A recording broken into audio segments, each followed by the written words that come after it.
తాళం చెవి మన చేతిలో ఉంటే కేంద్రం నుంచి ఎప్పుడైనా డబ్బులు తీసుకుని రావచ్చన్నారు TRS working president KTR. Secunderabad cantonment ఎన్నికల ప్రచారంలో పాల్గొన్న కేటీఆర్ కొడంగల్లో చెల్లని రూపాయి మల్కాజిగిరిలో చెల్లుతుందా అని ప్రశ్నించారు. ఇప్పుడు వేసే ప్రతి ఓటు ఢిల్లీలో తెలంగాణను నిలబెడుతుందన్నారు కేటీఆర్. ఈ ఎన్నికల్లో పార్లమెంట్ ఎన్నికల్లో తెలంగాణ నుండి కాంగ్రెస్ ఎంపీలు గెలిస్తే రాహుల్ గాంధీ గారికి లాభం. కాంగ్రెస్ ఎంపీలు గెలిస్తే తెలంగాణలో రాహుల్ గాంధీకి లాభం. బీజేపీ ఎంపీలు గెలిస్తే తెలంగాణలో నరేంద్ర మోడీ గారికి లాభం. నరేంద్ర మోడీకి మాత్రమే లాభం. కానీ తెలంగాణ నుండి రేపు జరిగే ఈ ఎన్నికల్లో 16 మంది పార్లమెంట్ సభ్యులు గులాబీ సైనికులు గెలిస్తే, టీఆర్ఎస్ ఎంపీలు గెలిస్తే తెలంగాణ రాష్ట్రం మొత్తానికి లాభమైతదనే మాట నేను మీకు ఈ సందర్భంగా విజ్ఞప్తి చేస్తా ఉన్నా.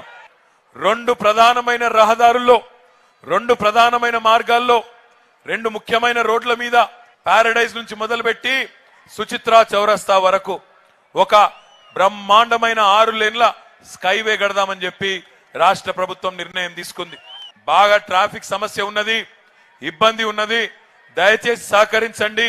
ఇక్కడ మీరు 100 ఎకరాలు ఇస్తే మీకు 600 ఎకరాలు షామీర్పేటలో ఇస్తామని చెప్పి మాట ఇచ్చినాం. కానీ ఇయ్యలేదు.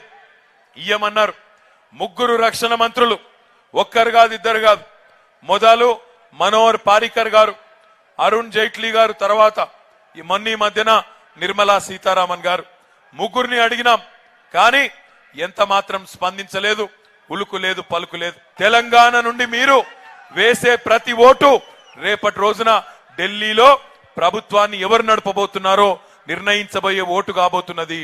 నిర్ణయాత్మకమైన పాత్రలో రేపు ఢిల్లీలో కుంజి మన చేతిలో ఉంటే, తాళం చెవి మన చేతుల్లో ఉంటే తప్పకుండా తెచ్చుకోవచ్చు. జిస్కా లాఠీ ఉస్కా భేన్స్. ఎవరి దగ్గర కర్ర ఉంటే ఆయననే బర్రెని మలుపుకొని పోతా ఉన్నాడు. 71 సంవత్సరాలైంది భారతదేశానికి స్వాతంత్రం వచ్చి.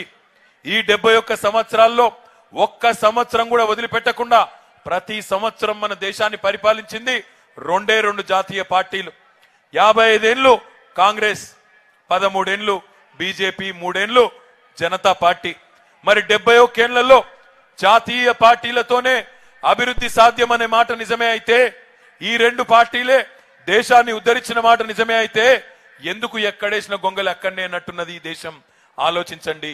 కంటోన్మెంట్ బోర్డు మెంబర్ల విజ్ఞప్తి మేరకు ఇక్కడ ఉండే పేద ప్రజల కోసం 17 కోట్ల రూపాయల మంచినీటి బకాయిలను కూడా మాఫీ చేసింది కేసీఆర్ గారి ప్రభుత్వం అనే మాట ఈ సందర్భంగా నేను మీకు గుర్తు చేస్తా ఉన్నా.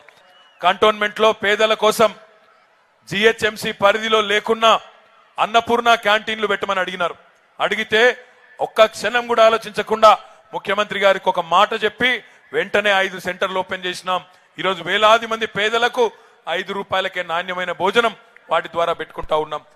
కొడంగల్లో చెల్లని రూపాయి నోటు కంటోన్మెంట్ లో చెల్లుతుందా?